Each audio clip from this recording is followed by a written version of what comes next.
She walked quietly into the lecture hall, a simple woman in a gray cardigan. When the elite professor forced her to solve an impossible equation, everyone exchanged smirks. They were about to witness mathematics history, and the most satisfying comeuppance this university had ever seen, ***. The lecture hall at Texas State University buzzed with anticipation as Professor Richard Harrington made his way to the podium.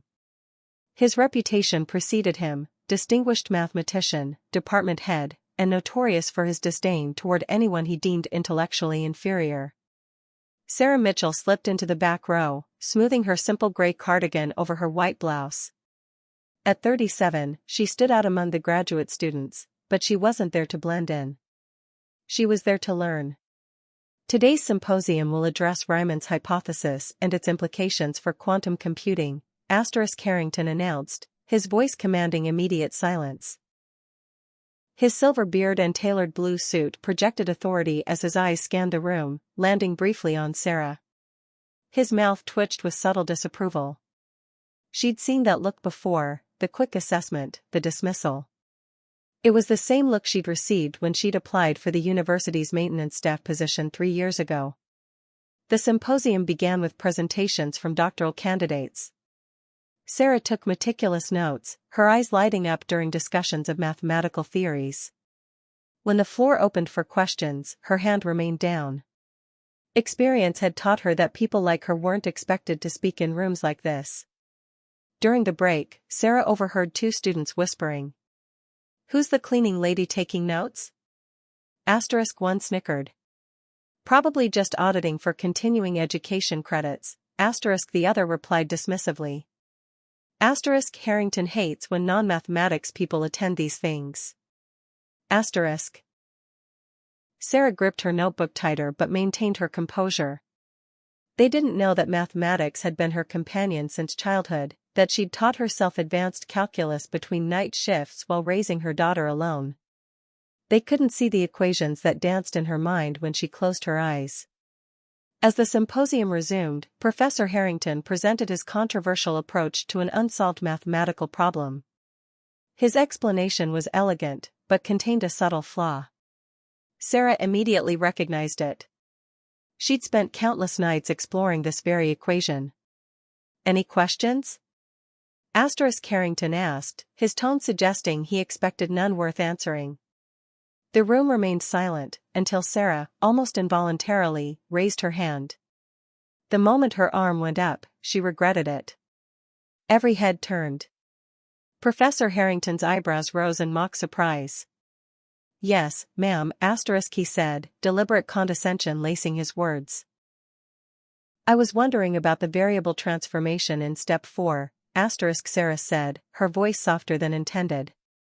Wouldn't that create inconsistencies when applied to the boundary conditions?"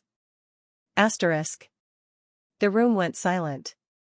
Several students exchanged glances. Harrington's expression hardened. "Your name?" He demanded. "Sarah Mitchell." "And your department?" Sarah hesitated. "I work in facilities management." A ripple of whispers spread through the audience. Harrington's face shifted from surprise to amusement. "Facilities management," he repeated, letting the words hang in the air. How interesting. "And you believe you found an error in my work?" Sarah's cheeks flushed. "Not an error, exactly, just a potential complication that perhaps..." Instead of questioning established mathematical principles, Harrington interrupted, "You should focus on more accessible pursuits." Several students laughed. Sarah felt her face burn hotter as she shrank back into her seat, wishing she'd never raised her hand. What neither she nor anyone else in that room knew was that this moment of humiliation was about to become the catalyst for an extraordinary revelation. Professor Harrington wasn't done. Having found an easy target, he seemed determined to make an example of her.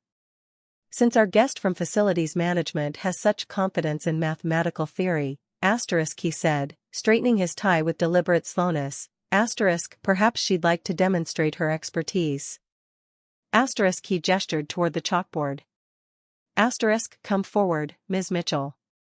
Asterisk. Sarah froze. Every instinct told her to decline, to escape. But something deeper, pride, perhaps, or the exhaustion of being underestimated, pushed her to her feet. The walk to the front of the lecture hall felt endless. Each step echoed against the hardwood floor as whispers followed her path. She took the chalk from Harrington's outstretched hand, careful not to make direct eye contact.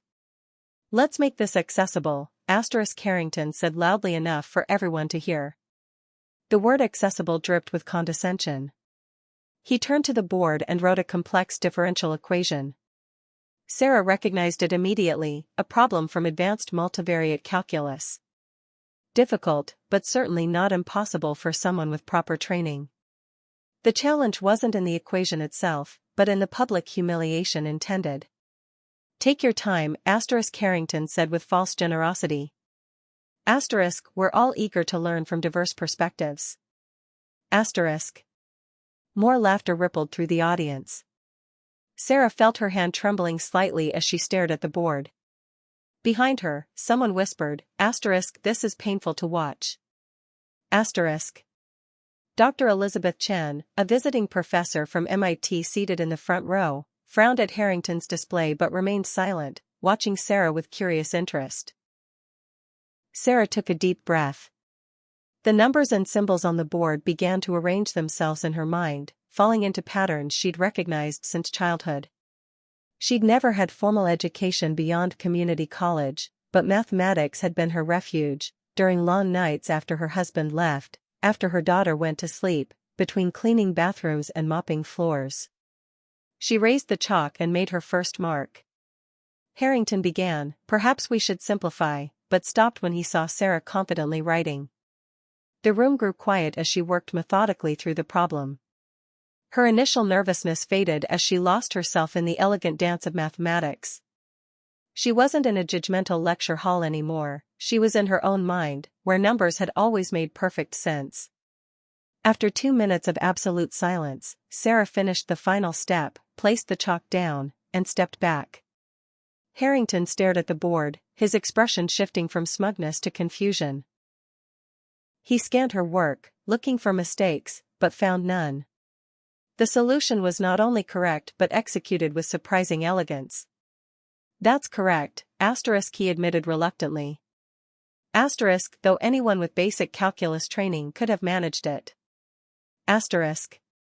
Dr. Chen's eyebrows raised slightly as she exchanged glances with a colleague.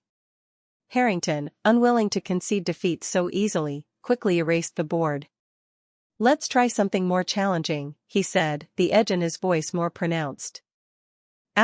Something from my current research. He wrote a new equation, one Sarah didn't immediately recognize. This wasn't standard curriculum. It was cutting-edge theoretical mathematics, the kind published in specialized journals. This problem has implications for quantum computing encryption, Harrington explained to the room, though his eyes remained fixed on Sarah. If you'd prefer to return to your seat, I would certainly understand. The challenge hung in the air like a gauntlet thrown. The room held its collective breath, waiting for Sarah's retreat. Instead, she picked up the chalk again. Sarah examined the new equation, her initial confidence wavering. This was different, complex, abstract, with notation she'd never encountered in her self-study. For a moment, doubt crept in. Maybe she had overstepped. Maybe Harrington was right about her place. The silence in the room grew heavier as seconds ticked by. Students leaned forward in anticipation, some with pity in their eyes, others with barely disguised amusement. As I suspected, Harrington said, reaching for the chalk. Perhaps we should continue with the symposium. Wait, Sarah said quietly, pulling the chalk back. Something had clicked. A pattern within the chaos of symbols. She remembered an article she'd read last month during her lunch break, hunched over a library computer. It had discussed a novel approach to quantum encryption mathematics. She began to write. slowly at first, then with growing confidence. The tension in the room shifted as students exchanged confused glances. Even Harrington's smug expression faltered as he watched Sarah work through the problem with unexpected skill. Dr. Chen sat forward, her eyes widening as she watched Sarah's approach. It wasn't just that Sarah was solving the problem, she was taking an unconventional route, one that showed remarkable intuition. Halfway through the solution, Sarah paused, frowning at her work. There was a barrier. The equation seemed to lead to a dead end. Harrington's mouth curled into a satisfied smile. A valiant attempt, he said, reaching again for the chalk. Sarah didn't relinquish it. Instead, she stared at the board, her mind racing. The room faded away as she focused entirely on the problem before her. Then, like a key turning in a lock, she saw the pathway forward, an elegant transformation that would simplify the entire equation. She began writing again, more confidently now. The scratching of chalk against the board was the only sound in the hushed hall. When she applied her transformation, audible gasps came from the front row where the senior faculty sat. Dr. Chen whispered something to her colleague, who nodded vigorously. Harrington's face had lost all color. He was no longer watching Sarah's solution with disdain, but with growing alarm. What she was doing shouldn't have been possible, especially not from someone without formal training. That's not the standard approach, he said sharply. Sarah didn't respond. She couldn't. She was too deeply immersed in the mathematics, in a state of flow she'd experienced all her life when working with numbers. She wasn't just solving Harrington's problem. She was improving upon it, finding efficiencies he hadn't seen. As she neared completion, tensions had shifted dramatically. The students who had laughed earlier were now silent, their expressions a mixture of confusion and respect. The professors in the front row were whispering urgently among themselves. Harrington himself seemed caught between contradictory impulses, a desire to maintain his authority and a professional fascination with the mathematical insight unfolding before him. Sarah had nearly reached the solution when Harrington suddenly moved to the board, examining her work closely. His finger traced one particular transformation she had used. This simplification, he said, his voice tight with contained emotion. Where did you learn it? Sarah finally looked at him directly. I didn't learn it. I just saw it. Their eyes met in a moment of silent confrontation, the prestigious professor and the maintenance worker, standing before an equation that was bridging their worlds in ways neither had anticipated. Before Harrington could respond, Dr. Chen stood up from her seat. That's the Lu Takahashi method, she said, her voice carrying across the hall. Except it was only published in the International Journal of Quantum Mathematics last month. She fixed Sarah with an intense stare. How could you possibly know about it? The question hung in the air as every eye in the room turned to Sarah. She stared at the chalk in her hand, suddenly aware of the crossroads before her. For years, she had hidden her ability, convinced that no one would believe a single mother working maintenance could understand advanced mathematics. She'd been comfortable in the shadows, learning quietly, keeping her passion private. But now, exposed in the spotlight, she had to choose, retreat into the safety of anonymity, or stand in her truth. I didn't know it was called the Lu Takahashi method, she said, her voice stronger now. I've never had formal training beyond community college. Impossible, Harrington scoffed, though his voice lacked conviction. These concepts require years of specialized education. Dr. Chen approached the board, examining Sarah's work more closely. Yet here it is, perfectly executed. She turned to Sarah. How? Sarah took a deep breath. The weight of everyone's attention pressed against her. In that moment, she thought of her daughter, Lily, who was working double shifts to save for college, a daughter who had watched her mother shrink herself for years to avoid judgment. Mathematics has always made sense to me, Sarah said simply. When I look at equations, I see patterns, connections. Solutions reveal themselves if I look long enough. Asterisk. A student in the third row spoke up. Asterisk, but you work in maintenance. Why aren't you? Asterisk. Because life happens, asterisk, Sarah interrupted, a hint of steel entering her voice. Asterisk, I had my daughter young. Her father left. I needed stable work with health insurance. Asterisk, she gestured to the partially completed solution on the board. Asterisk, this doesn't pay bills or provide health care for a child. Asterisk. The room fell silent as the reality of her circumstances settled over the academic audience. But why attend this symposium? Asterisk, Carrington asked, genuinely puzzled now rather than condescending. Sarah met his gaze steadily. Asterisk, because I love mathematics. Because learning doesn't stop when life gets complicated. Asterisk. The chalk felt heavy in her hand as she turned back to the board. The unfinished equation waited, along with a decision that would change the trajectory of her life. She could stop now, return to her seat, go back to her predictable existence, or she could finish what she started and fully reveal the mind she'd hidden for so long. Sarah lifted the chalk and turned to face the problem once more. Her hand no longer trembled. I'm going to finish this, asterisk, she said, more to herself than to the room full of academics. And with that simple declaration, Sarah Mitchell stepped into her power. Ready to show these elite mathematical minds exactly what a simple woman from facilities management could do. 6 months later, asterisk. Sarah Mitchell stood in front of a different classroom, this one smaller, with eager undergraduate faces watching her explain a complex theorem. The sleeves of her gray cardigan were pushed up as she wrote across the whiteboard, no longer hesitant or apologetic about claiming space. Her life had transformed with breathtaking speed. After that symposium, Dr. Chen had arranged an emergency fellowship, recognizing that talent like Sarah's couldn't wait for traditional academic timelines. 2 of her theoretical approaches had already been published with her name listed as the primary author.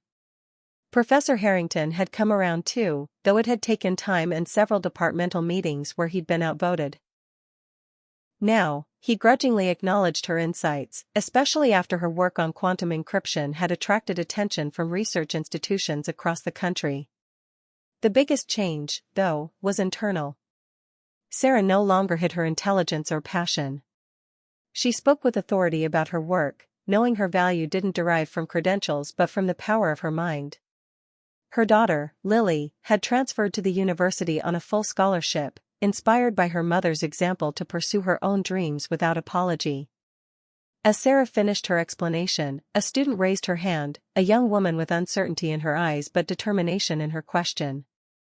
Sarah called on her immediately, remembering what it felt like to be unseen. Never be afraid to raise your hand, asterisk, she told her students. Asterisk, the question you're afraid to ask might change everything, not just for you, but for everyone in the room. Asterisk.